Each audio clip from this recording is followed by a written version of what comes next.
The micro-expression of contempt.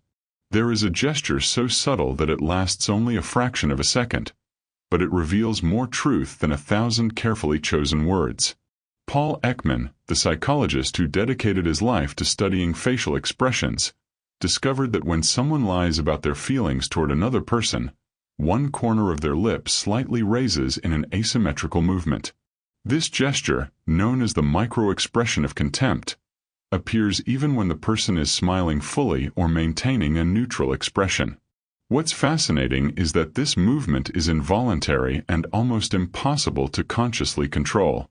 During police interrogations, trained investigators specifically look for the sign because it appears when someone genuinely believes they are being smarter than their interlocutor. It is the face of arrogant deception, the physical manifestation of thinking, "I am fooling you and you don't even know it." In historical cases like that of Ted Bundy, behavior analysts repeatedly identified this micro-expression when he denied his crimes while, theoretically, recounting how they might have been committed. The average duration of this expression is 40 milliseconds, less time than a full blink. However, our unconscious brain detects and processes it, generating that uncomfortable feeling that something is not right, even if we cannot explain exactly what. This is why we sometimes distrust someone for no apparent reason. Our limbic system has picked up signals that our consciousness did not process. In the diplomatic context, this sign has been extensively studied. During the Camp David peace negotiations in 1978, body language analysts reviewed the recordings and found multiple instances of this micro-expression at key moments in the conversations. Experienced negotiators learn to detect it because it signals when the other party is concealing their true intentions or feelings about a proposed agreement. The interesting thing is that people who lie frequently do not develop better control over these micro-expressions. In fact, the more someone lies, the more frequent they become because the brain has to constantly work to maintain the facade. It's like trying to keep multiple plates spinning simultaneously. Eventually, one wobbles and reveals the truth for a fraction of a second. Ekman's research also revealed that this expression is universal, appearing in all studied cultures, from isolated tribes in Papua New Guinea to Wall Street executives. It is not something culturally learned, but a deep neurological response that connects with our most primitive systems for evaluating threats and honesty. In personal relationships, learning to detect this sign can be revealing but also devastating. Many people report that after training their observation skills, they began to notice these micro-expressions in everyday conversations with partners, friends, or colleagues. The knowledge brings clarity but also the burden of seeing lies that previously went unnoticed. Compulsive liars show this expression with greater intensity because their contempt is not just for the person they are deceiving, but for the very concept of truth. For them, lying becomes a game where the goal is to demonstrate intellectual superiority, and that feeling of superiority inevitably filters into their facial muscles. The change in breathing rate. Breathing is one of the most honest processes of the human body. When someone lies, especially about something significant, their autonomic nervous system instantly reacts by altering the breathing pattern. This change is not subtle. Breathing becomes shallower, faster, or in some cases, the person unconsciously holds their breath for fractions of a second before responding. In the 1990s, a study conducted at the University of California showed that 87% of subjects who lied exhibited measurable alterations in their breathing rate. What makes this sign particularly reliable is that it is directly connected to the body's stress response. When we fabricate a lie, our brain works on multiple levels. It must create the false narrative, monitor the interlocutor's reaction, suppress the truth, and maintain coherence. All this extra processing requires more oxygen. During World War II, Allied interrogators were specifically trained to observe the prisoners' chests and shoulders during questioning. They noticed that just before lying, many prisoners would take a deep breath, as if preparing to submerge underwater. This preparatory inhalation is the body anticipating the cognitive stress that comes with fabricating an elaborate lie. In the medical field, Psychologists have observed that patients with personality disorders that include pathological lying exhibit chronic altered breathing patterns. Their nervous system is in a constant state of alert because they live in a constructed reality that requires continuous maintenance. It is exhausting for the body and manifests in how they breathe. What is fascinating is that people who are naturally anxious may show respiratory changes even when telling the truth, simply due to the stress of being questioned. This is what makes the use of polygraphs so problematic. They measure physiological responses to stress, not necessarily to lying. A nervous, innocent person can fail the test, while an experienced, calm liar can pass it. Professional actors learn specific breath control techniques precisely because they know that natural, calm breathing sells the veracity of their performance. Konstantin Stanislavski, the legendary Russian acting master, taught that breath control was fundamental to creating credible characters. However, even the most experienced actors find it difficult to fully control their breathing under real pressure. In modern police interrogations, investigators no longer sit facing the suspect but slightly to the side, positioning themselves so they can peripherally observe the torso without appearing to stare intently. This position allows them to monitor respiratory changes without making the suspect feel so observed that they consciously modify their breathing. The correlation between lying and respiratory alteration is so strong that some researchers have proposed that in the future, lie detection systems could be primarily based on analyzing breathing patterns captured by thermal sensors that detect exhaled air, eliminating the need for physical contact with the subject. Asymmetry in gestures. When someone speaks with conviction about something true, their gestures are naturally symmetrical and fluid. The hands move in accordance with the rhythm of speech, the shoulders rise uniformly, and there is a bodily harmony that reflects the internal coherence between thought and expression. But when someone lies, this symphony falls out of tune. Gestural asymmetry is particularly noticeable in hand movements. A person who is lying tends to gesture more with one hand than the other, creating a visual imbalance. This occurs because the cerebral hemisphere that processes language is working overtime to fabricate the false narrative, and this extra effort interferes with bilateral motor coordination. Joe Navarro, a former FBI agent and body language expert, documented thousands of interrogations during his 25-year career and noted a consistent pattern. When suspects began to lie, one of their shoulders would elevate slightly more than the other, as if they were unilaterally shrugging. This gesture, which he called the partial shrug, is a physical manifestation of the internal ambivalence felt by someone who knows they are being dishonest. In the corporate world, this sign has become invaluable. During executive presentations discussing financial numbers or growth projections, experienced investors observe not only the slides but the presenter's gestures. When the numbers are real, the gestures are broad, symmetrical, and expansive. When there is data manipulation, the gestures become contained, asymmetrical, and often limited to only one side of the body. Neuroscience has revealed why this happens. The brain's right hemisphere, which controls the left side of the body, is more involved in emotional processing and the detection of incongruities.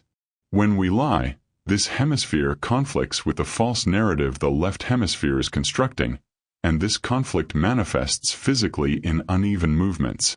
In romantic relationships, this asymmetry is particularly revealing during conversations about infidelity or betrayal. Marriage therapists report that when one spouse denies an affair, their gestures often become noticeably asymmetrical, with one hand remaining closer to the body while the other gestures weakly. It is as if the body is literally divided between the truth and the lie. Small children who have not yet developed sophistication in deception show this asymmetry in an exaggerated way. When a 5-year-old child lies about having eaten cookies before dinner, they will typically hide one hand behind their back while the other gestures in front. This physical division is so obvious that it is almost comical, but it reveals a fundamental pattern that persists into adulthood, only more subtly. Professional poker players learn to maintain perfect symmetry in their movements precisely because they know that any asymmetry can reveal a bluff. This is one of the reasons why many keep their hands completely still on the table or adopt perfectly symmetrical positions, eliminating any signal that might betray the weakness of their hand. Increased blinking. Eyes blink, on average, between 15 and 20 times per minute in a normal relaxed state. But when someone lies, especially under pressure, this rate can triple or even quadruple. This increase is not random. It is a direct response to the cognitive stress generated by maintaining a false narrative while suppressing the truth. Research in this field began in the 1970s when psychologists noticed that patients who feigned psychiatric symptoms to obtain disability benefits blinked significantly more during evaluations than patients with genuine conditions. This discovery led to deeper studies on the relationship between cognition, stress, and blinking frequency. What's fascinating is that excessive blinking is not just a response to general stress, but specifically to cognitive load. When the brain is working intensely to maintain multiple versions of reality, a true one and a fabricated one, the eyes respond by blinking more frequently, as if trying to reset the visual system to better process all the contradictory information. During the Watergate scandal, behavior analysts reviewing recordings of the statements of several involved parties noticed that Richard Nixon blinked almost 60 times per minute during certain segments of his televised speeches, particularly when discussing his knowledge of the events. In moments where he discussed unrelated topics, his blinking rate returned to normal levels. In job interviews, trained recruiters observe the blinking frequency when asking questions about previous work experience or specific skills.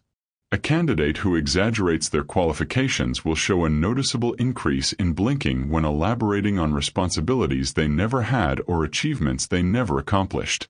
Blinking also has a dimension of psychological protection.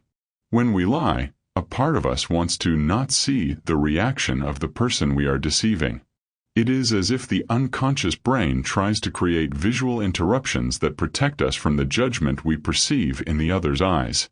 This mechanism is especially pronounced when the lie involves strong emotions or significant consequences.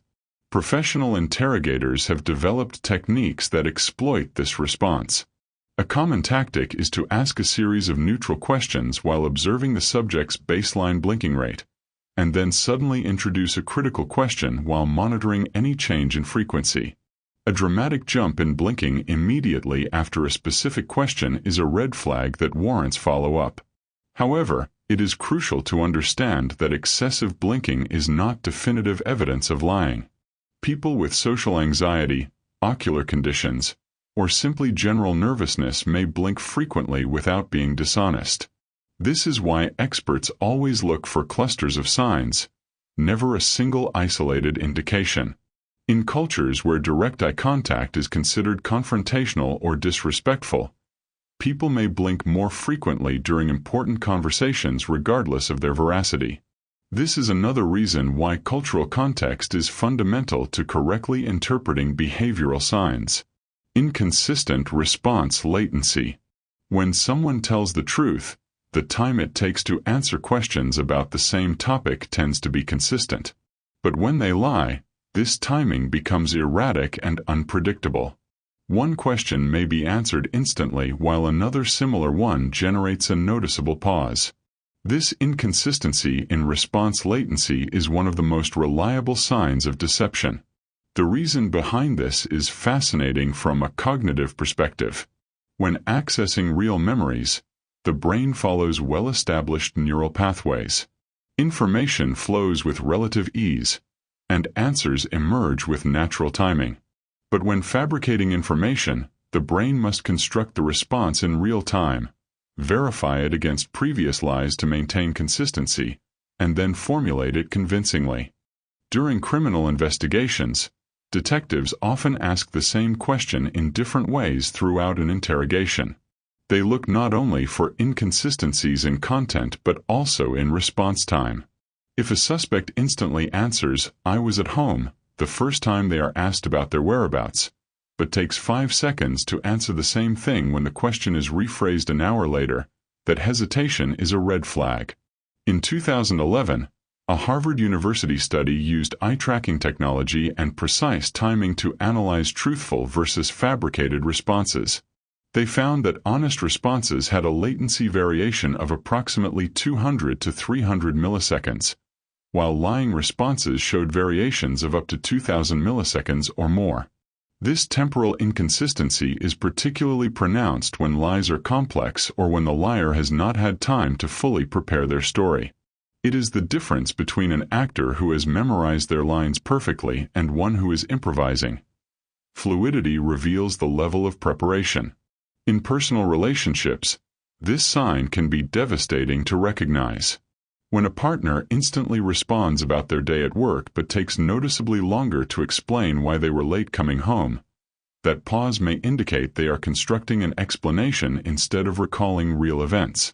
Experienced liars try to control this by rehearsing their stories repeatedly until their response latencies become more natural. However, even with extensive rehearsal, it is almost impossible to maintain perfectly consistent timing under pressure, especially when questions come from unexpected angles. Modern technology is beginning to exploit this sign. Some automated interview systems for visa applications or security evaluations now measure not only what the applicant answers but how long it takes them to answer each question, looking for patterns that suggest fabrication. Psychologists working with trauma victims sometimes use this sign to differentiate between genuine memories and false, implanted memories or confabulations. Real traumatic memories, although fragmented, tend to be accessed with consistent latencies, while false memories show erratic retrieval patterns. Increase in vocal pitch. The human voice is an incredibly sensitive instrument that responds to emotional and cognitive changes in ways that often escape conscious control. When someone lies, especially about something significant, the pitch of their voice tends to rise slightly. This increase may be as little as a few hertz, imperceptible to the conscious ear but detected by our unconscious brain. This phenomenon is directly related to muscle tension. When we lie, our body enters a state of mild stress that causes tension in the muscles of the larynx, vocal cords, and throat. This tension reduces the space available for the vocal cords to vibrate, resulting in a slightly higher pitch than normal.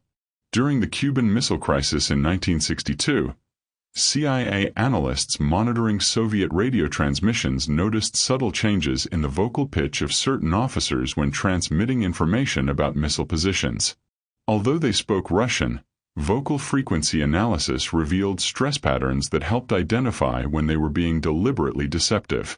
In the context of romantic relationships, this change in pitch is particularly revealing during conversations about fidelity. Marriage therapists report that when one partner denies infidelity, their voice often rises in pitch even as they try to maintain a neutral facial expression. It's as if the body is shouting the truth while the mouth utters lies. Professional salespeople and con artists learn specific vocal modulation techniques precisely to control this indicator. They practice maintaining a low, stable pitch even while fabricating elaborate stories about products or investments.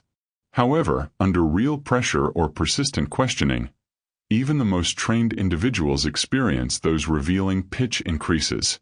Research in forensic audio analysis has advanced to the point where experts can detect pitch changes as small as 5 Hz, changes that are completely inaudible to the human ear without technological assistance. This technology is increasingly used in criminal investigations, particularly in cases involving recordings of phone calls or recorded testimony. The interesting thing is that this pitch increase does not occur uniformly throughout an entire lie. It is typically more pronounced at the start of the false statement, when the liar is most anxious to sell the story, and gradually normalizes as they relax into the narrative. It's like listening to someone jump into cold water. The initial shriek calms down once they acclimate. In cultures where openly displaying emotion is discouraged, people develop more refined control over their vocal expression. But even in these cultures, the stress of lying produces measurable tonal changes. The difference is that they may be even more subtle and require greater attention to detect. Voice actors and professional narrators are trained to recognize and control every nuance of their voice. They can modulate pitch at will to convey specific emotions. However, when these professionals lie in their personal lives, they exhibit the same tonal changes as anyone else, because conscious control over the voice fades under real emotional stress. Decrease in eye contact. Eye contact is one of the most misinterpreted behavioral cues when it comes to lie detection. The popular belief suggests that liars avoid eye contact, but the reality is much more nuanced and complex. In fact, many liars maintain excessive eye contact precisely because they know that liars are expected to look away. Research by Aldert Fry, one of the world's leading experts on lie detection, has shown that eye contact behavior during deception depends heavily on cultural context, the liar's sophistication, and what is at stake. In Western cultures, where eye contact is associated with honesty, liars often overcompensate by maintaining unnatural and intense eye contact. However, what is universally revealing is not the absolute amount of eye contact, but changes in the pattern. If someone normally maintains eye contact 60% of the time during conversations, but suddenly maintains contact 90% of the time when answering a specific question, that is a red flag. Equally suspicious is if someone who is normally expressive with their eyes begins to completely avoid looking. During police interrogations in the United Kingdom, investigators noted an intriguing pattern. Guilty suspects often dramatically increase their eye contact when denying specific charges, as if trying to look into the eyes of the detective to convey sincerity. Innocent people, on the other hand, showed more natural and varied eye contact patterns. In the business world, especially in high-stakes negotiations, managing eye contact has become an art. Experienced negotiators know that too much eye contact can be perceived as aggressive or desperate, while too little suggests a lack of confidence or dishonesty. Some executives practice in front of mirrors to calibrate exactly how much eye contact projects the image they want to convey. What's fascinating is that eye contact during deception is directly related to cognitive load. Maintaining eye contact while lying requires additional mental resources because the brain must process the interlocutor's reaction while simultaneously maintaining the lie. Therefore, when lies become more complex or questioning more intense, even the most prepared liars begin to show changes in their gaze patterns. Autistic children, who naturally find eye contact challenging, present an interesting case study. When they lie, they often increase their eye contact precisely because they are trying to act normal, thereby revealing their deception in a way contrary to what might be expected. This underscores how deception cues must always be interpreted against an individual baseline.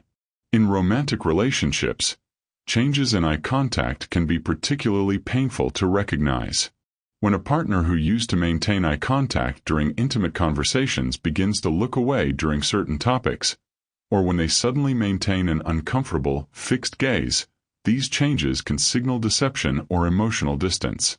Professional poker players develop what they call dead eyes, a neutral gaze that reveals no emotion but is strategically diverted so as not to give information to opponents. This conscious control of eye contact is possible in low emotional stress contexts but breaks down when the stakes are personal and emotional. Involuntary physical distancing. When someone lies, their body literally tries to move away from the lie. This distancing can manifest in multiple ways.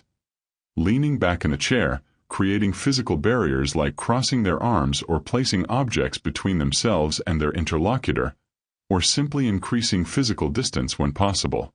This behavior is a physical manifestation of cognitive dissonance. The psychology behind this is profound. When we lie, we experience an internal conflict between our values and our actions. A part of us feels uncomfortable with the deception, and the body responds by physically trying to separate itself from the situation. It's as if the subconscious is trying literally and metaphorically to distance itself from the falsehood we are perpetuating. During corporate fraud investigations, researchers noted a consistent pattern in interviews with involved executives. When discussing legitimate aspects of the business, These executives maintained a relaxed, forward-leaning posture. But when the topic turned to fraudulent transactions, they unconsciously leaned backward, crossed their arms, or even pushed their chairs a few inches away from the table. This distancing is not only physical but also linguistic. Liars often use language that creates emotional distance from the lie. They will say "that vehicle" instead of "my car," or "that person" instead of using proper names. It's as if they are trying to verbally separate themselves from the falsehoods they are constructing. In psychological therapy contexts, therapists carefully observe how patients adjust their body position during the session. A patient who leans forward when talking about their childhood but leans dramatically backward when the topic shifts to more recent events may be signaling areas where they are not being completely honest, either conscious or unconsciously. Dishonest salespeople often show this behavior pronouncedly. When discussing genuine product features, their body language is open and welcoming. But when making exaggerated or false claims about benefits, they unconsciously create physical distance, as if their body is trying to shield them from the consequences of their lies. In romantic relationships, this distancing can be especially painful to observe. During a conversation about infidelity, a person who is being dishonest may gradually increase the physical distance from their partner, perhaps changing position on the couch, turning slightly, or even getting up with excuses to maintain physical distance that reflects their emotional distance from the truth. Neuroscience has revealed that this behavior is connected to our fight-or-flight system. When we lie, especially about something significant, our brain perceives the situation as a potential threat. The natural response is to prepare to escape, and this manifests in the impulse to create physical distance. Professional interrogators use this sign strategically. They deliberately sit close to the subject at the beginning of an interrogation and monitor any attempts to increase the distance. When a suspect starts pushing their chair back or leaning away during specific questions, investigators know they have touched a sensitive topic that warrants further exploration. What is fascinating is that this distancing occurs even in digital communication. Studies analyzing fraudulent emails show that senders unconsciously use more words and phrases that create psychological distance, as if even in text, deception generates a need for separation. Over-justification. When someone tells the truth, they typically provide enough information to answer the question without excessive elaboration. But when someone lies, they often fall into the trap of providing too many details, unnecessary explanations, and elaborate justifications. This phenomenon, known as overjustification, is one of the most reliable signs of deception. The psychology behind this is clear. The liar believes that more details will make their story more credible. They assume that if they can provide specific and elaborate information, their interlocutor will be more convinced of the veracity of their account. However, this excess information often has the opposite effect, generating suspicion instead of conviction. Shakespeare deeply understood this aspect of human nature. In Hamlet, the famous line, "The lady doth protest too much," methinks perfectly captures how excessive denial or justification reveals exactly what is being attempted to be hidden. When someone works too hard to convince us of something, our intuition alerts us that something is not right. During insurance investigations for fraudulent claims, experienced adjusters have learned that legitimate claims tend to be direct and concise. The person describes what happened without unnecessary embellishments. But fraudulent claims are full of strange details, elaborate justifications for why the incident occurred in a certain way, and preemptive explanations for aspects no one had questioned. In the legal context, experienced defense attorneys often instruct their clients to answer only what is asked, nothing more.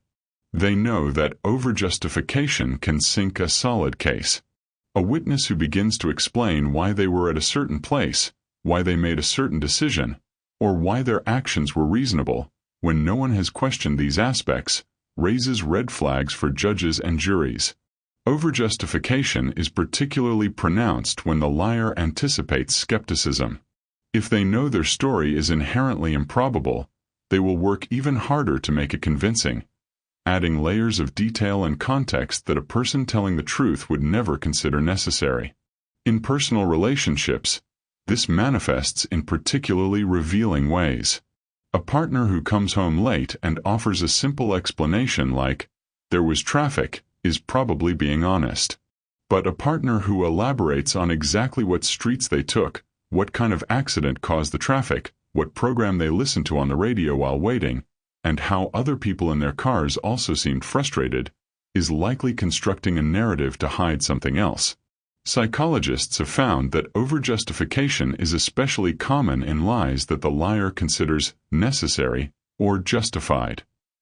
Because they feel their lie has a good reason, they unconsciously provide all those reasons up front, trying to gain approval or at least understanding for their deception.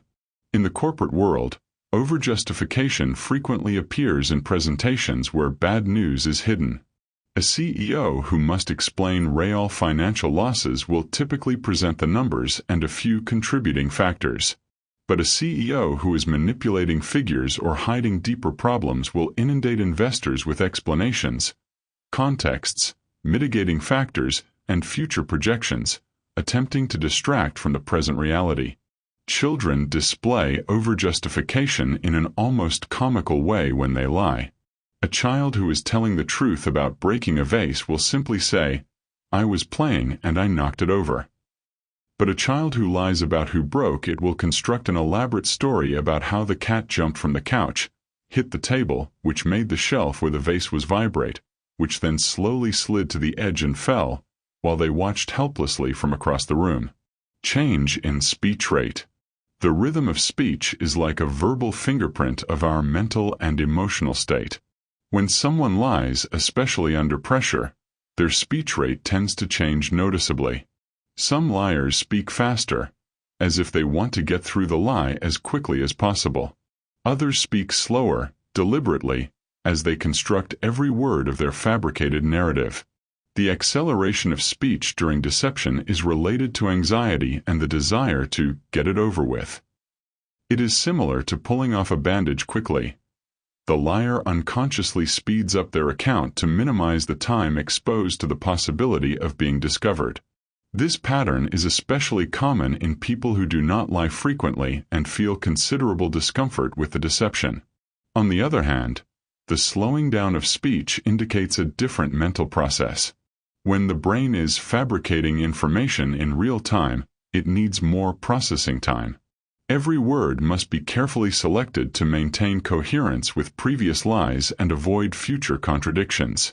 It's like walking through a minefield. Every step must be carefully considered.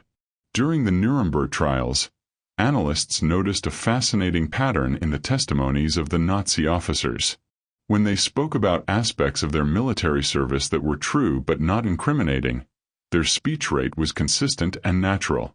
But when they began to deny involvement in specific atrocities, their speech rate changed dramatically, either accelerating nervously or slowing down as they constructed careful excuses and denials.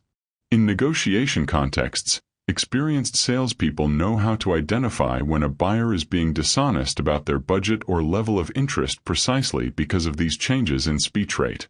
A buyer who speaks naturally about their needs but suddenly accelerates or slows down when discussing how much they can afford is probably not being completely honest. Voice analysis technology has advanced to the point where algorithms can detect these variations with millimeter precision. Some insurance companies use software that analyzes speech rate in claim calls, identifying patterns that suggest possible fraud for further investigation. The interesting thing is that these speed changes are not uniform throughout an entire lie. Typically, there is acceleration at the beginning when the liar is anxious, a normalization in the middle as they relax into the narrative, and sometimes another acceleration at the end as they try to close the lie and change the subject. In personal relationships, especially in conversations about infidelity or financial deceit, these speed changes can be particularly revealing. A partner who speaks at a normal rate about their day but suddenly speeds up when explaining why they need extra money or slows down dramatically when describing where they were last night is signaling that those areas require greater scrutiny. Professional actors and narrators train specifically to maintain control over their speech rate because they know that unnatural variations break the audience's immersion. However, even the most experienced actors show these speed changes when lying in real personal situations, because genuine emotional stress overrides technical training. Police interrogators often use a mental metronome, noting the suspect's baseline speech rhythm during neutral questions and then monitoring any changes when the questions become more incriminating. A dramatic change in speed during specific questions signals areas that require deeper exploration. The use of verbal barriers. When someone lies, they often introduce what linguists call verbal barriers. Phrases that create psychological distance between themselves and the lie. These include expressions like to be honest, frankly, sincerely, or actually. The irony is that people who are telling the truth rarely feel the need to preface their statements with these affirmations of veracity. This phenomenon is particularly fascinating because it reveals an internal dissonance. The liar knows they are being dishonest, and a part of their psyche tries to compensate for this by emphasizing their supposed honesty. It's as if the subconscious is yelling, "This is not normal for me," even while the mouth pronounces the lie. In forensic statement analysis, investigators have developed sophisticated techniques to identify these verbal markers. A Stanford University study found that 78% of statements beginning with, "to be completely honest," contain some element of falsity or deception. Truly honest people simply state the facts without needing to stress their honesty. During police interrogations, experienced detectives pay special attention to these phrases. When a suspect says, "Sincerely, I wasn't there," instead of simply, "I wasn't there," that extra word, "sincerely," acts as a red flag. It is the verbal equivalent of protesting too much. In the corporate world, these verbal barriers frequently appear in communications where information is concealed or facts are manipulated. A CEO who begins multiple sentences with "frankly" during a call with investors is likely being less than completely frank. The need to emphasize their frankness suggests precisely the opposite. Politicians are particularly prone to using these verbal barriers, to the point that they have become parodies. The phrase "let me be clear" often precedes statements designed to obscure rather than clarify. Actually, frequently introduces versions of events that contradict observable reality. In romantic relationships, these verbal barriers can be especially painful to recognize. When your partner suddenly starts prefacing statements with "honestly" or "believe me," especially if they never used such language before, it's a sign that something has changed. People in honest relationships don't feel the constant need to affirm their honesty. Linguists have noted that these verbal barriers become more frequent when the liar anticipates skepticism. If they know their story is hard to believe, they will multiply these phrases in an attempt to reinforce their credibility. However, the effect is generally counterproductive. What is fascinating is that this pattern appears in all cultures and languages studied. Although the specific phrases vary, the phenomenon of prefacing false statements with affirmations of truthfulness is universal. It is as if there is something fundamental in human psychology that drives us to verbally compensate for our dishonesty. Therapists have observed that patients in denial about addictions or destructive behaviors use these verbal barriers with increased frequency. "Honestly, I only drink socially," or "frankly, I can stop whenever I want," are statements that almost always precede admissions of more serious problems. Discomfort with silence. Truthful people are comfortable with natural pauses in conversation. They can think before answering, or simply let there be silence without feeling the need to fill it. But liars often show marked discomfort with silence, rushing to fill every pause with words, explanations, or unnecessary elaborations. This discomfort stems from the fear that silence will give the interlocutor time to process the information and detect inconsistencies. The liar unconsciously tries to maintain the momentum of the conversation, avoiding pauses that might allow for a critical analysis of what they just said.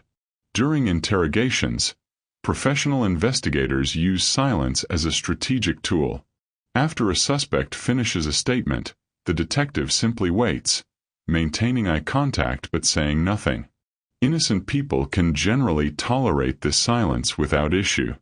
Guilty people, however, frequently begin to elaborate, add details, or even contradict themselves, all in an attempt to fill the uncomfortable space.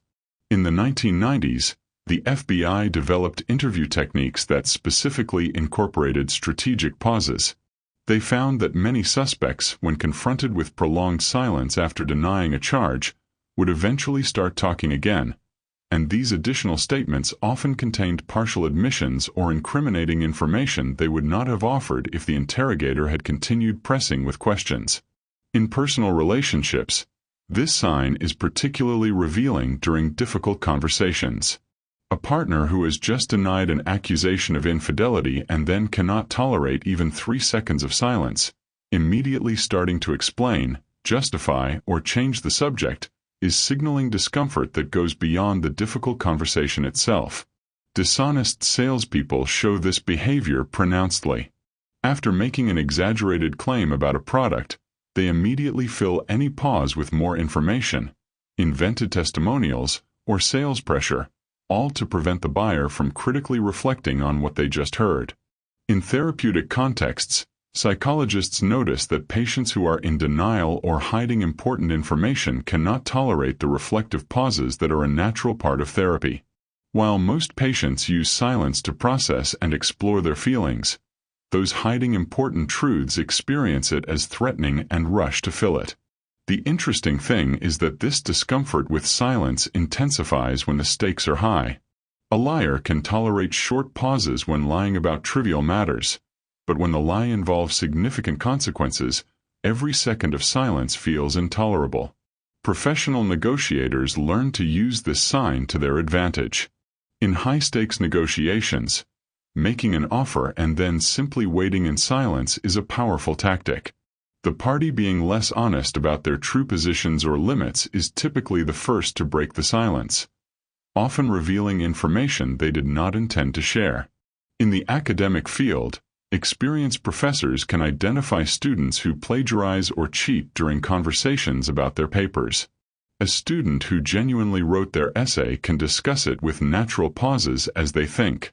A student who plagiarized will feel uncomfortable with any silence, afraid that the pause will give the professor time to ask questions they cannot answer. Body rigidity. The human body in a relaxed state shows a natural flow of movements. Small posture adjustments, gestures that accompany speech, and a general fluidity that reflects comfort. But when someone lies, especially about something significant, their body often becomes noticeably rigid, almost frozen, as if they were under a spotlight. This rigidity is a physical manifestation of conscious control. When we lie, a part of us knows that every movement could betray us, so the brain tries to suppress all unnecessary movements. The result is an unnatural stillness that contrasts dramatically with the person's normal behavior. Joe Navarro, during his time at the FBI, documented what he called the statue effect.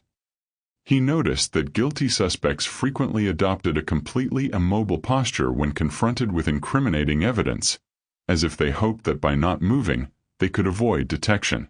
In contrast, innocent people maintained their natural body language even under accusation. In the evolutionary context, this response makes sense. It is a modern version of the immobility reflex that many animals exhibit when facing predators. The primitive brain interprets the situation of deception as a threat and responds with one of the oldest responses: staying completely still. During job interviews, trained recruiters notice when a candidate suddenly becomes rigid when answering questions about previous work experience or qualifications.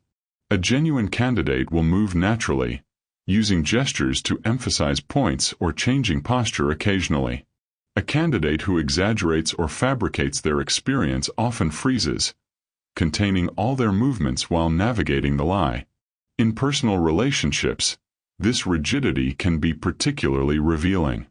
During a conversation about fidelity, a partner who is normally expressive and gestural may become completely immobile when lying about an affair. It is as if their entire body is focused on maintaining the verbal facade, with no resources left for natural movements. Poker players call this freezing, and it is one of the most reliable signs of a bluff. A player who is relaxed and fluid with their movements when they have a good hand can become completely rigid when they are bluffing, afraid that any movement will reveal their weakness. Neuroscience research has shown that this rigidity is directly connected to cognitive load. The brain has limited resources, and when it is busy constructing and maintaining a lie, it has less capacity to coordinate natural movements.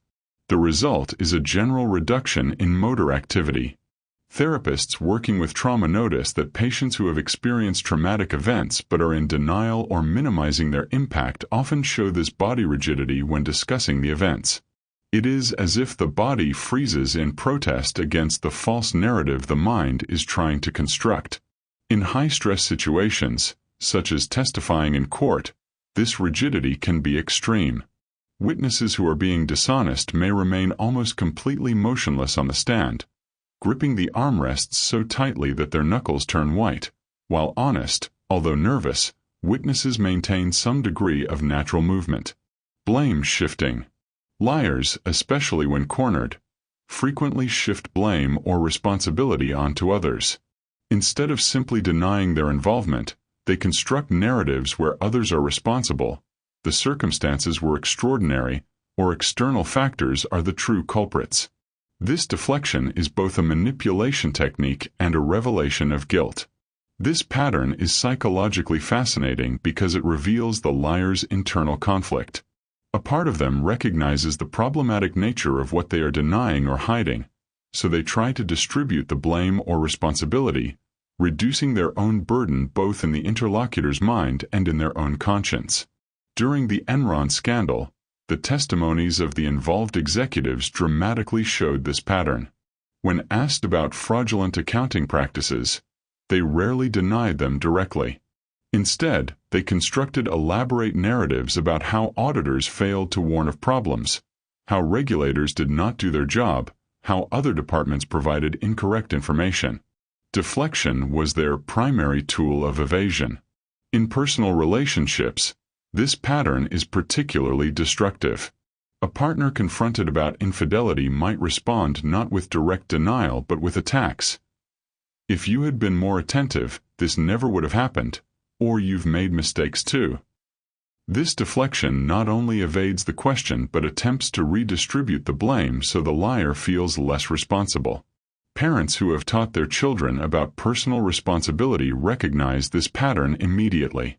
A child who breaks something and responds, "But my brother pushed me," or "the door was in the wrong place," is showing the same deflection as adults, only less sophisticatedly. In corporate contexts, blame deflection has been institutionalized to some extent. When projects fail or misconduct is discovered, the chains of responsibility become deliberately confused. Executives expert in deflection can testify for hours without admitting direct responsibility for anything, always pointing to another department, another management level, or external circumstances. Psychologists have identified that chronic blame deflection is characteristic of certain personality disorders, particularly narcissistic personality disorder. For these individuals, admitting error or responsibility is psychologically almost impossible because it threatens their self-image, so they automatically deflect onto others. In the legal system, lawyers are trained to recognize deflection as a sign of guilt. An innocent witness typically answers questions directly. A guilty witness constructs complex answers that distribute responsibility, minimize their role, or suggest that others are more culpable. What is fascinating is that deflection often reveals more than it hides. When someone immediately starts pointing fingers at others in response to a simple question, they are signaling that there is something to conceal. A truly innocent or blameless person generally does not feel the need to distribute responsibility because there is no responsibility to distribute. In crisis situations, such as accidents or emergencies, the difference between deflection and honesty becomes particularly clear. A person who made a genuine mistake will typically admit it and focus on solving the problem. A person trying to hide negligence or misconduct will immediately begin constructing narratives about why others are responsible. Excessive use of illustrative gestures. The gestures that accompany speech, known as illustrative gestures, are natural when they flow with the rhythm and content of the conversation. But when someone lies, these gestures often become exaggerated, forced, or excessive. It is as if the liar is trying to sell their story with dramatic body language that compensates for the lack of truth. This gestural compensation stems from the unconscious knowledge that the story lacks emotional authenticity. The liar tries to fill that void with physical emphasis, using larger and more frequent gestures than they would normally use, hoping that the physical energy will convince where the truth is absent. Actors know this phenomenon well. When an actor does not believe their line or character, they tend to overact physically, using exaggerated gestures in an attempt to make credible what their own system does not believe. Experienced directors can identify this immediately and work with the actor to find an emotional truth that makes gestural compensation unnecessary. During business negotiations, salespeople making false claims about products frequently accompany those claims with dramatic gestures. Exaggeratedly open hands, sweeping arm movements, excessive physical contact. They are unconsciously trying to use their body to compensate for the shortcomings of their product or the falsity of their claims. In political contexts, this pattern is so common that it has become almost caricatured. Politicians making promises they cannot or do not plan to keep often do so with grandiose and dramatic gestures. The more exaggerated the gestures, the more suspicious the public should be about the substance behind the words. The interesting thing is that this pattern works inversely in people who are naturally expressive. An Italian who normally gestures dramatically while speaking may become more contained when lying, showing a reduction in gestures instead of an increase. This is why it is crucial to establish a baseline of a person's normal behavior before interpreting any change. Marriage therapists notice this pattern during sessions where one spouse is being dishonest. A person who normally speaks with moderate gestures may suddenly start using exaggerated hand movements when denying an affair or explaining suspicious expenses. Excessive gestures are an attempt to compensate for the lack of genuine emotional conviction. In criminal investigations, detectives observe how suspects use their hands during interrogation.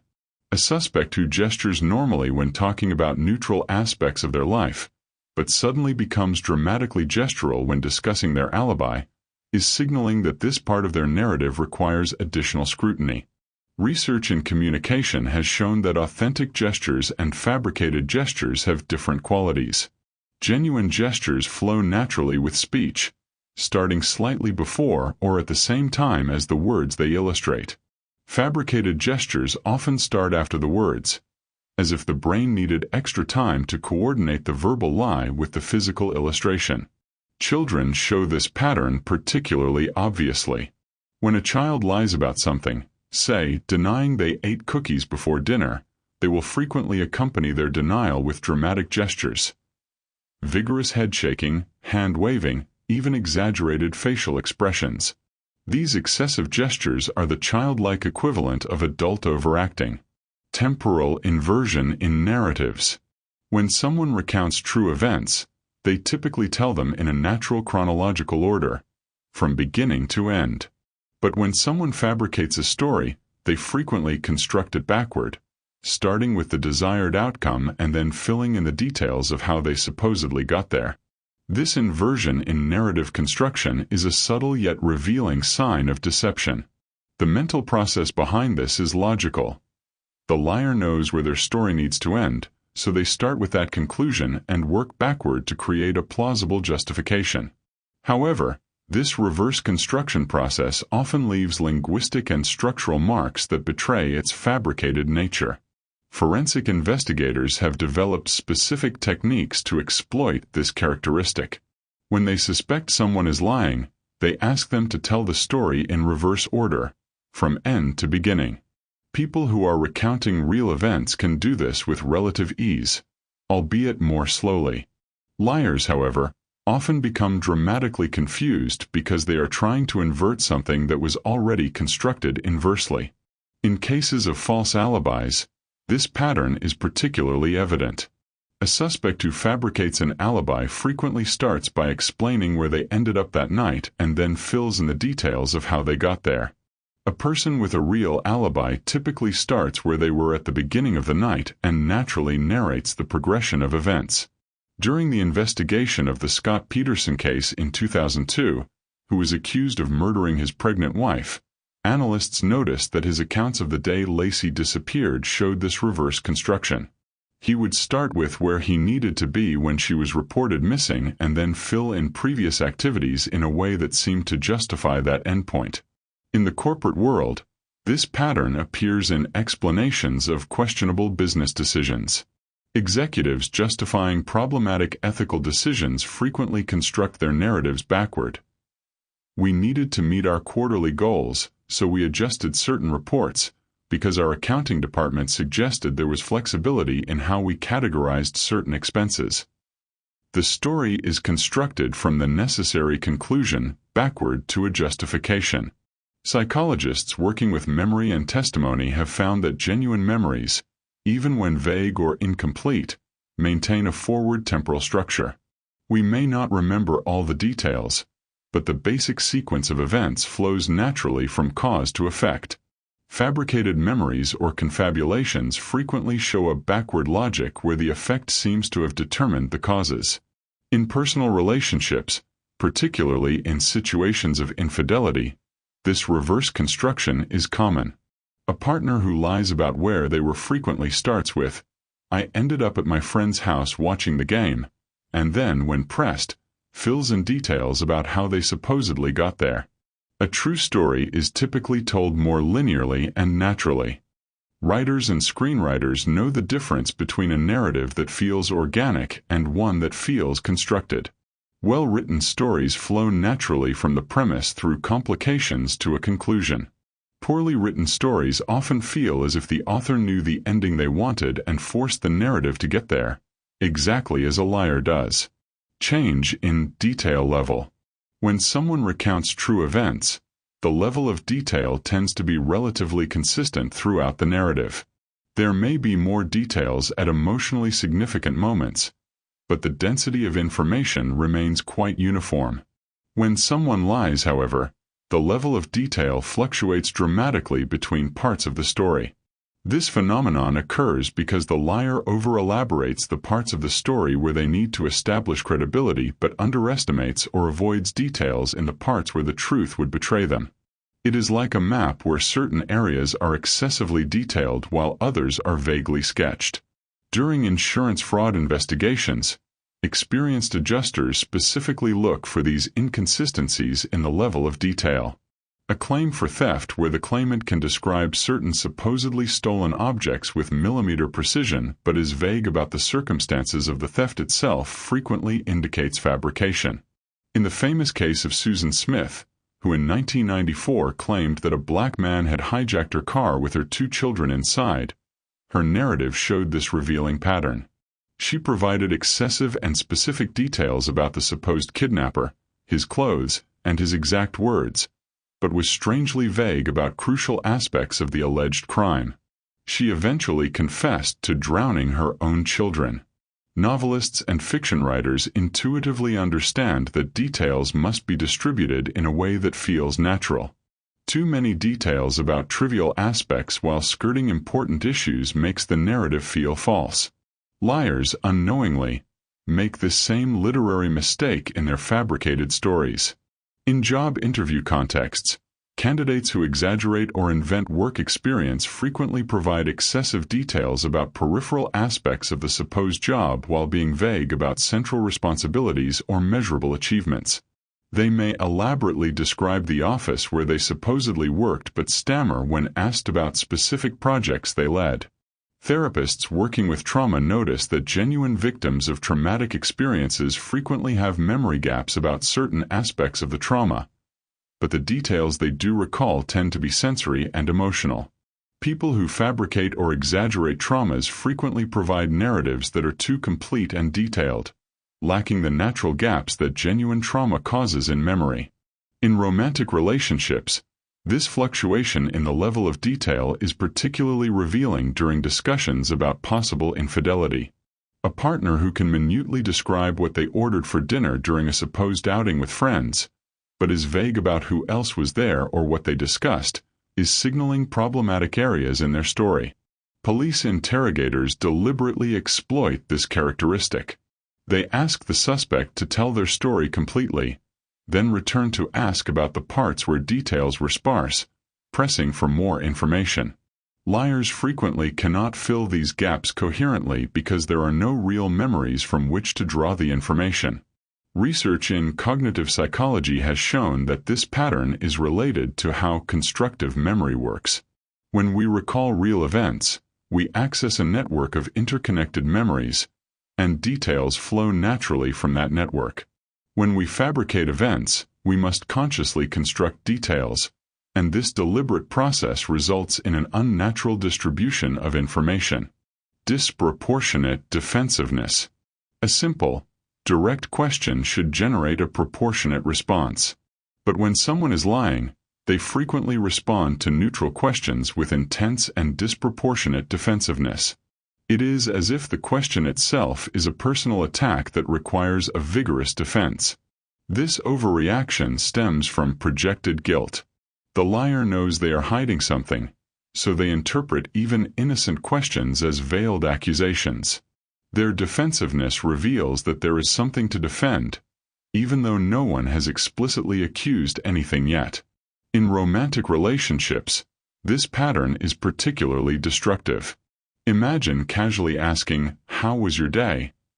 and receiving a defensive response like, "Why are you asking me that? Are you checking up on me? Don't you trust me?" This disproportionate reaction to a simple question signals that something is wrong. During police interrogations, detectives are trained to ask deliberately neutral questions and observe the level of defensiveness in the responses. An innocent suspect typically responds directly and calmly.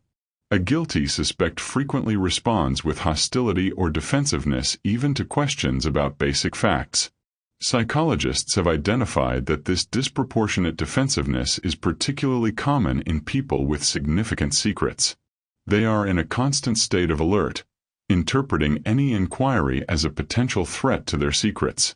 This hypervigilance leads them to overreact to stimuli that others would find completely benign. In the corporate world, executives involved in questionable practices frequently show this pattern during meetings with boards of directors or investors. A simple question about accounting procedures can generate an elaborate defensive response that immediately raises suspicion among experienced listeners. During the cycling doping scandal, Lance Armstrong repeatedly showed this pattern. When journalists asked relatively neutral questions about his performance, he responded with vicious personal attacks, legal threats, and extreme defensiveness. This disproportionate reaction was, in retrospect, a clear sign that he was protecting a massive deception. Marriage therapists note that disproportionate defensiveness is frequently the first visible sign of deeper problems in a relationship. When one spouse starts reacting defensively to questions that were previously part of normal conversation, it generally indicates that there is something new they are trying to protect or hide. In parenting contexts, adolescents who are involved in behaviors they know their parents would disapprove of frequently become excessively defensive to routine questions. "Who did you go out with last night?" can generate a completely disproportionate response if they are hiding something significant. Neuroscience has revealed that this defensiveness is connected to the brain's threat response. When we conceal significant information, our limbic system is on constant alert, interpreting questions as potential threats and activating defensive responses even when they are unnecessary. Use of clichés and stock phrases. When someone speaks from genuine experience, their language tends to be specific, personal, and rich in unique details. But when someone lies, they frequently resort to clichés, stock phrases, and generic descriptions. It is as if they are using a movie script instead of recounting real experiences. This pattern occurs because genuine experiences leave unique and specific impressions in our memory. When we recount them, those specific details naturally emerge. But when we fabricate stories, our brain looks for shortcuts, resorting to stereotypical descriptions and common phrases we have heard or read.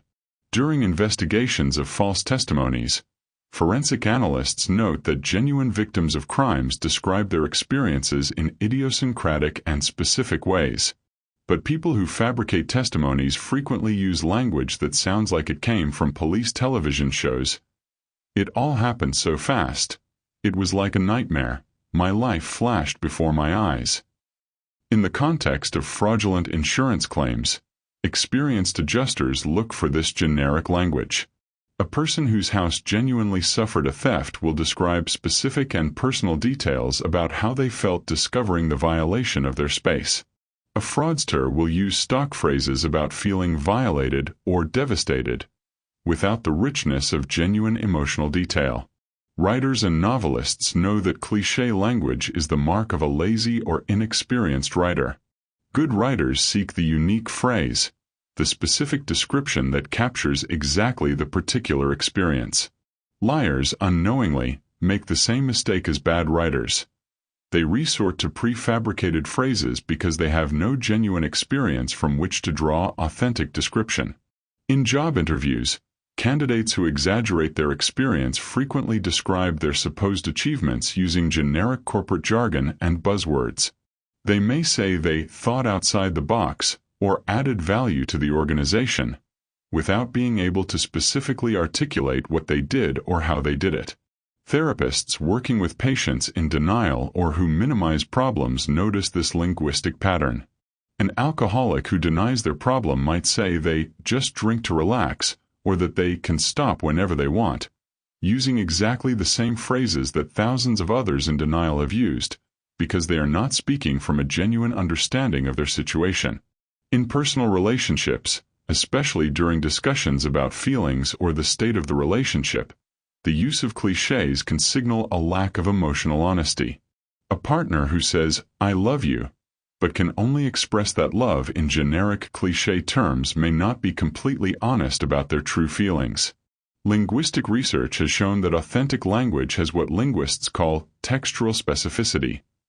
It is full of sensory details, complex emotions, and unique observations. Fabricated language lacks this texture and feels flat and generic by comparison.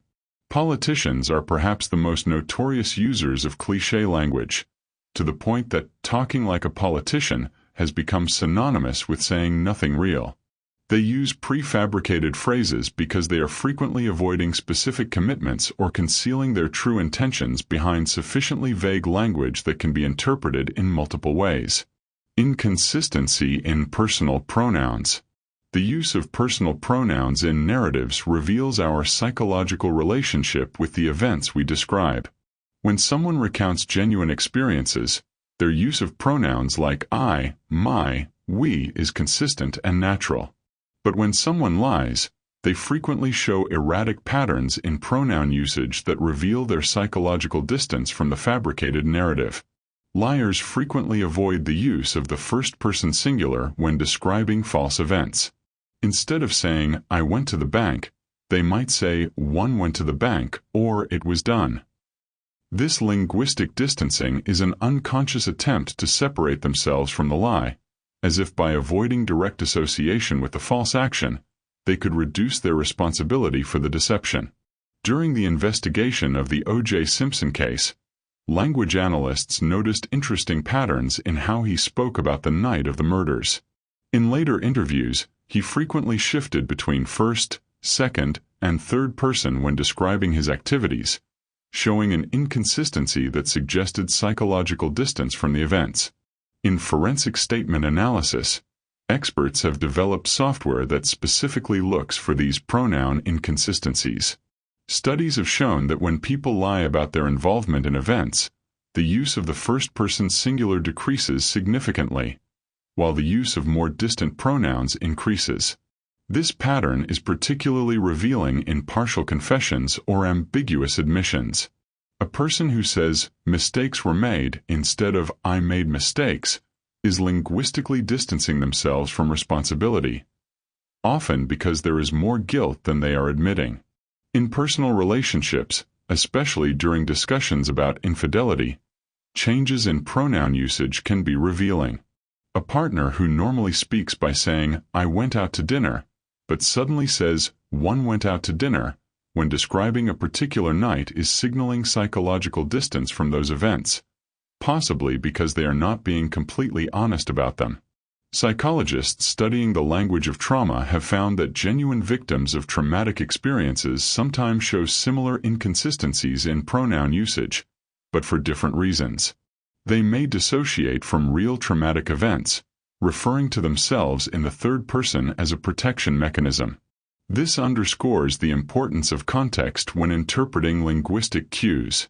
In corporate contexts, especially during announcements of bad news or admissions of error, the way executives use pronouns reveals their actual level of responsibility they are willing to accept.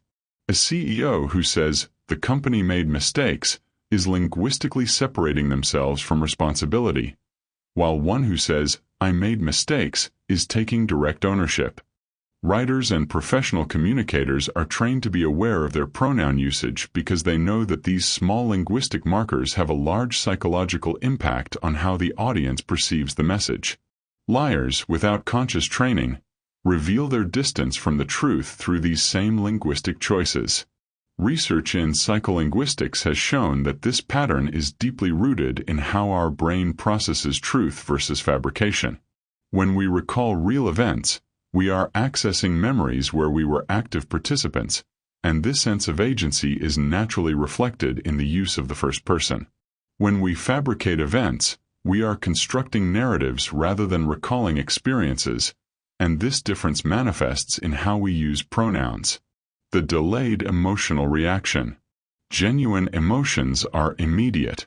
When someone receives shocking news, their emotional reaction is instantaneous, with no time for consideration.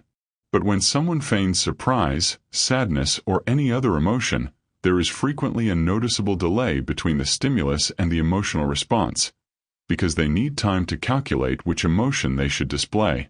This delay may be only a fraction of a second, but it is enough for our unconscious brain to detect that something is not right. It is the difference between a genuine reflex and a calculated action, and although subtly, our limbic system recognizes that difference. In famous cases of people who feign surprise at news of tragedies in which they were involved, video analysts have identified this characteristic delay. Susan Smith, who drowned her own children and then claimed they had been kidnapped, showed a noticeable delay in her emotional expressions during televised interviews. Tears and distress seemed to be consciously activated rather than emerging spontaneously. During the Scott Peterson case, investigators noted that when he was informed of new developments in the search for his missing wife, there was a moment of pause before he responded with the appropriate emotion. People genuinely distressed about a missing loved one react instantly. He needed a moment to calculate his response. Professional actors spend years training to eliminate this delay, learning to genuinely access emotions in the moment so that their reactions feel authentic. However, even the best actors will say that acting under real emotional pressure is completely different from acting on a controlled set. In personal relationships, this delay can be devastating to recognize. When you tell your partner something important or vulnerable and there is a pause before they respond with support or affection, that fraction of a second of calculation may reveal that their response is not entirely genuine. Therapists working with couples carefully observe these timing dynamics. During exercises where spouses must express appreciation or affection, those whose feelings are genuine respond with immediate fluidity. Those who are in the relationship for reasons other than genuine emotional connection show that revealing delay while formulating the correct response. In situations of mourning, genuinely grieving people show emotions that emerge spontaneously, often uncontrollably. Those who feign grief, whether for social reasons or to conceal guilt, display emotions that seem to turn on and off in a more controlled manner, with noticeable delays between the stimulus and the response. Insurance investigators evaluating claims for death or serious injury are trained to observe these temporal dynamics. A widow genuinely devastated by her husband's death will show emotions that fluctuate spontaneously. A person who killed their husband for insurance money will display emotions that seem performative, with those characteristic delays before each emotional display. Neuroscience explains this phenomenon clearly. Genuine emotions are processed in the limbic system and emerge before the prefrontal cortex can intervene. Feigned emotions must be consciously constructed in the prefrontal cortex before being expressed, resulting in that microscopic yet detectable delay. In negotiation contexts, experienced negotiators look for these delayed reactions to identify when the other party is faking emotions like frustration, enthusiasm, or disappointment as a tactic. Genuine emotions in a negotiation emerge instantly. Calculated emotional tactics have that revealing delay. The clustering of denials. When someone denies something once clearly and directly, that is normal. But when someone piles up multiple denials in rapid succession, they are frequently protesting too much. This clustering of denials is a psychological indicator that the person is trying to convince themselves as much as their interlocutor. A person telling the truth will simply say, "No, I wasn't there," and let the statement stand on its own veracity. A liar will say, "No, I wasn't there, not at all, no way, absolutely not," as if the quantity of denials could compensate for the lack of truthfulness. During criminal investigations, interrogators are trained to notice when a suspect responds to a question with multiple denials. It is especially revealing when the question was simple and direct, requiring only a yes or no, but the suspect feels the need to deny repeatedly and in multiple ways. In the Watergate scandal, transcripts of the Nixon tapes show this pattern extensively. When discussing his involvement in the cover-up, he did not simply deny knowledge, but accumulated denials. "I didn't know, I had nothing to do with it, I wasn't involved, I had no knowledge of any of that." The proliferation of denials signaled exactly the opposite of what he claimed. In romantic relationships, this pattern is particularly painful when it appears. When you ask your partner about possible infidelity and they respond with an avalanche of overlapping denials, that very abundance of denial frequently confirms your suspicions rather than alleviating them. Psychologists have identified that this clustering of denials is related to cognitive dissonance. The liar internally knows they are being dishonest, and that incongruence creates anxiety. They try to resolve that anxiety through repetition, as if saying no enough times could make the lie become the truth. In legal contexts, experienced lawyers recognize that witnesses who offer simple, direct denials are generally more credible than those who stack denials on top of each other. A witness who calmly says, "No, that is not correct," is more convincing than one who says, "No, no, no, no way, that is completely wrong, it is absolutely false." Dishonest salespeople frequently show this pattern when confronted about exaggerations or falsehoods in their pitch. Instead of responding directly to the question, they launch multiple denials and deflections, trying to bury the truth under an avalanche of words. In the political arena, candidates and officials caught in scandals frequently resort to this pattern. Observe any press conference where a politician denies misconduct. It is rarely a simple, direct denial. It is typically a series of denials phrased in different ways, as if the variation could create credibility. Research in discourse analysis has quantified this phenomenon. Studies show that simple denials have a significantly higher rate of truthfulness than multiple, clustered denials. Each additional denial statistically reduces the probability that the statement is true, contrary to what the liar intuitively believes. The self-soothing touch. When people are under stress, especially the stress of maintaining a lie, they frequently resort to self-soothing gestures. Touching their neck, rubbing their arms, stroking their hair. These gestures are unconscious attempts to calm themselves down during the anxiety of deception. Joe Navarro identified what he calls pacifying behaviors during his time at the FBI. He noticed that when suspects lied about crucial aspects of their cases, they unconsciously touched their neck, especially the area of the suprasternal notch, a small indentation at the base of the throat. This particular gesture is so reliable that it has become a classic sign in investigative interviews. The evolutionary origin of these gestures is fascinating. Primates groom each other as a way to reduce social stress. Humans have internalized this behavior, grooming ourselves when stressed and no one else is available to provide that comfort. In job interviews, candidates who exaggerate their qualifications frequently show increases in these self-soothing behaviors when discussing the areas where they are being dishonest. They might touch their neck, rub their hands, or adjust their hair repeatedly while fabricating experiences or skills. In personal relationships, especially during conversations about fidelity, these gestures can be revealing. A partner who is lying about an affair might unconsciously touch their neck or rub their arms while denying any misconduct, as if they were trying to calm themselves down through the stress of deceiving someone they love. Poker players learn to recognize and control these self-soothing tells. Touching the neck, rubbing the face, or adjusting clothing repeatedly can signal to observant opponents that a player is uncomfortable, possibly bluffing. Professional players practice keeping their hands completely still or making deliberate movements that do not reveal their mental state. In therapeutic contexts, psychologists observe these gestures to identify when patients are discussing topics that generate particular anxiety. A patient who repeatedly touches their neck when talking about a certain relationship or event is signaling that there is something deeper there that warrants exploration. Salespeople making false claims about products frequently show increases in these self-soothing behaviors. They might rub their hands, touch their face, or adjust their tie while making exaggerated promises, their body attempting to calm the anxiety generated by their dishonesty. Research has shown that these gestures increase proportionally with the level of stress associated with a lie.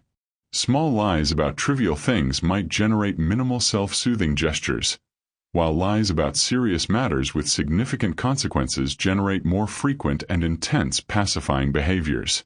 In high-stress situations like court testimonies, these gestures can become so pronounced that they distract from the witness's words. A witness who constantly touches their neck, rubs their hands, and adjusts their clothing while testifying is visibly signaling discomfort that could indicate dishonesty. The projection of accusations. One of the most revealing tactics a liar uses is to accuse others of exactly what they themselves are doing. This phenomenon, known as projection, is a psychological defense mechanism where the liar attempts to divert attention from their own misconduct by attributing it to others. In romantic relationships, this pattern is particularly common and devastating. A spouse who is being unfaithful will frequently begin to accuse the other of infidelity without provocation. It is as if their own guilt creates a paranoia that they project outward, or as if they are trying to justify their behavior by convincing themselves that their partner is also cheating. Psychologists have studied this phenomenon extensively. Freud originally identified projection as a defense mechanism, but modern research has shown that it is particularly prevalent in contexts of deception. The liar, uncomfortable with their own dishonesty, projects it onto others as a way to alleviate their internal cognitive dissonance. During the Enron scandal, many of the executives who were actively involved in accounting fraud were vocal in their accusations that others in the industry were involved in questionable practices.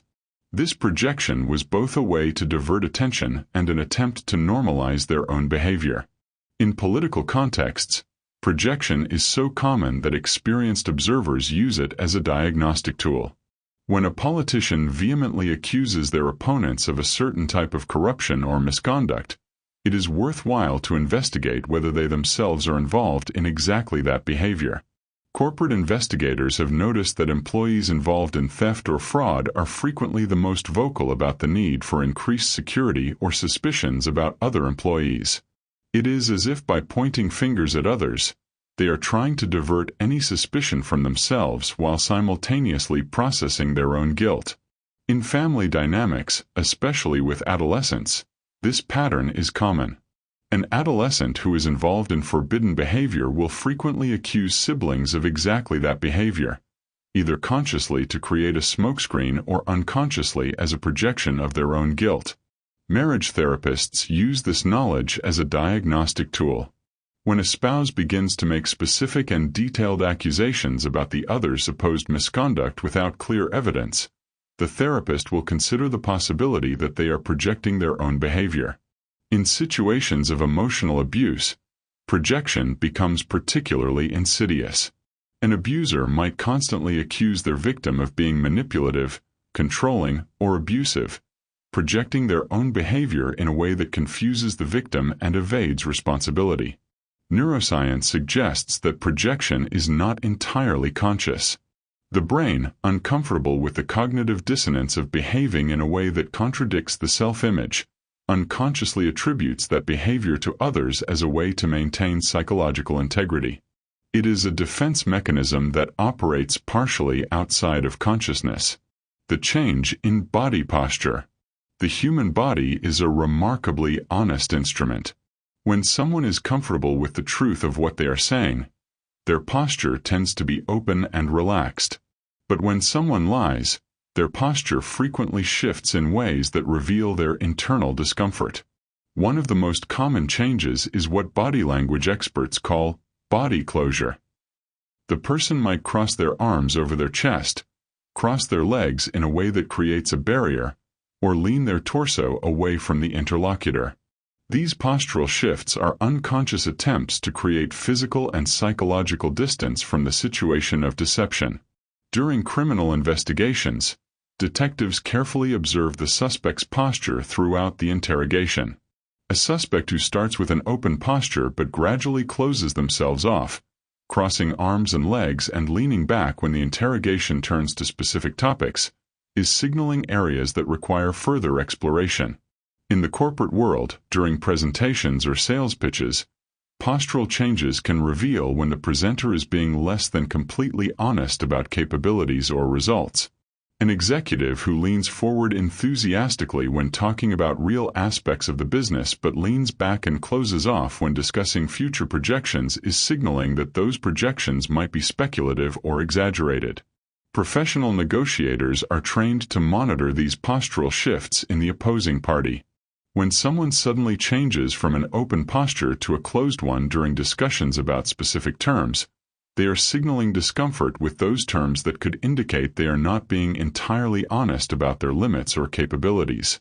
In personal relationships, these postural changes can be subtle but significant. A couple who normally sits close and with an open posture but suddenly adopts a closed, distant posture during conversations about certain topics is signaling discomfort that could indicate a lack of honesty. Therapists observe postural changes as indicators of when patients are discussing emotionally charged topics or being less than completely honest.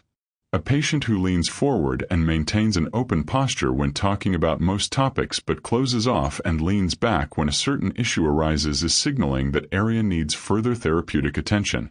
The interesting thing is that some people exhibit opposite postural changes when they lie. Instead of closing off, they lean aggressively forward, invading the interlocutor's personal space as a form of intimidation or overcompensation. This aggressive posture is an attempt to dominate the conversation and avoid being questioned. Research has shown that these postural shifts are particularly pronounced when the lie involves strong emotions or significant consequences. Trivial lies might generate minimal postural changes, while lies about serious matters frequently produce dramatic and noticeable changes in how the person holds and positions their body. The avoidance of specific commitments.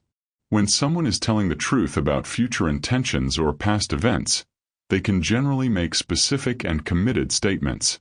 But when someone lies, they frequently use vague and imprecise language that allows them subsequent interpretive escape. This evasive language includes phrases like probably, possibly, could be, maybe, in general, usually. These qualifiers give the liar room to maneuver, allowing them to retract or reinterpret their statements if they are later confronted with contradictory evidence.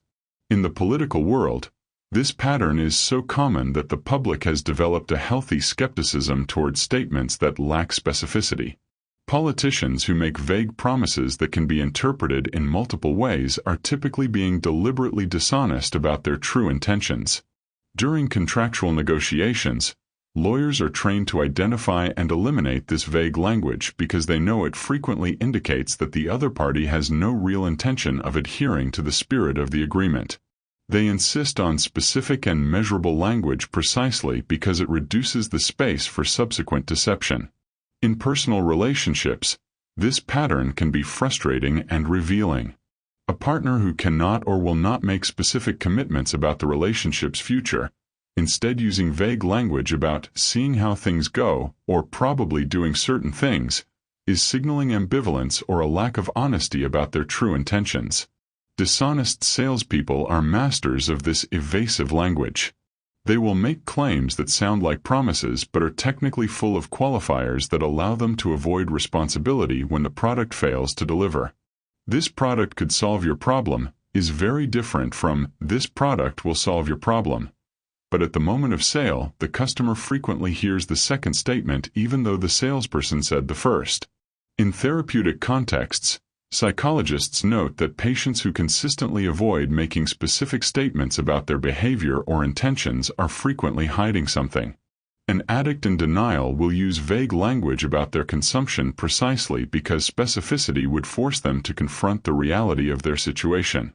Witnesses in legal proceedings who use excessively qualified and vague language are frequently trying to avoid committing to a specific version of events that could be contradicted by evidence. Experienced prosecutors and judges recognize this pattern and press for greater specificity. Linguistic research has shown that the specificity of language is correlated with the truthfulness of statements. People who are telling the truth can be specific because they are recalling real events. Liars keep things vague because specificity increases the risk of their lies being exposed.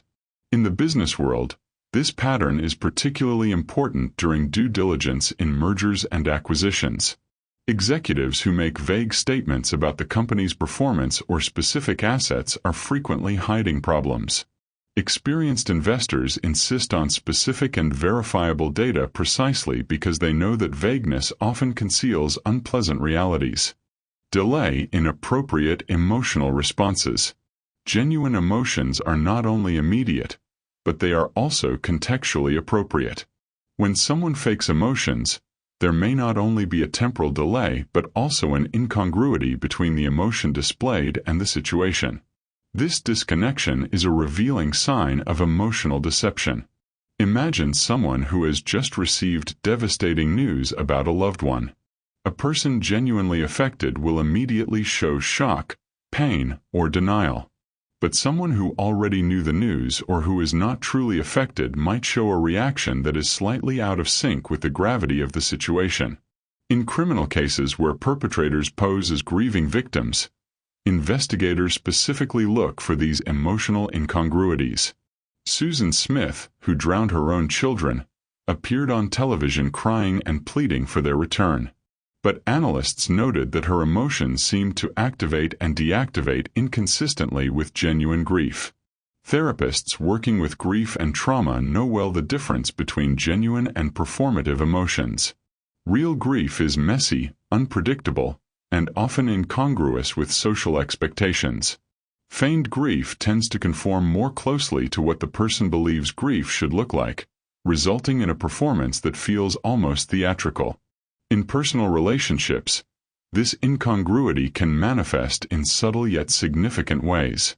A partner who expresses love but whose emotional expression seems slightly disconnected from the context, arriving too late or ending too early, is signaling that their emotions might not be entirely genuine. Professional actors study these temporal and contextual dynamics intensely. They know that a performative emotion must not only occur at the right time but also have the appropriate duration, intensity, and progression. However, even the best actors will say that they cannot sustain a false emotional performance indefinitely under close scrutiny. In business situations, especially during layoffs or restructurings, Employees can detect when management's expressions of regret or empathy are not genuine. Emotions that arrive too late, end too quickly, or seem disconnected from the severity of the situation reveal a lack of genuine empathy. Insurance investigators are trained to evaluate the authenticity of emotional responses in claimants. Someone genuinely traumatized by an accident or loss will show emotions that emerge spontaneously and correspond appropriately to the severity of their experience. Fabricated emotions frequently seem exaggerated at some moments and understated at others.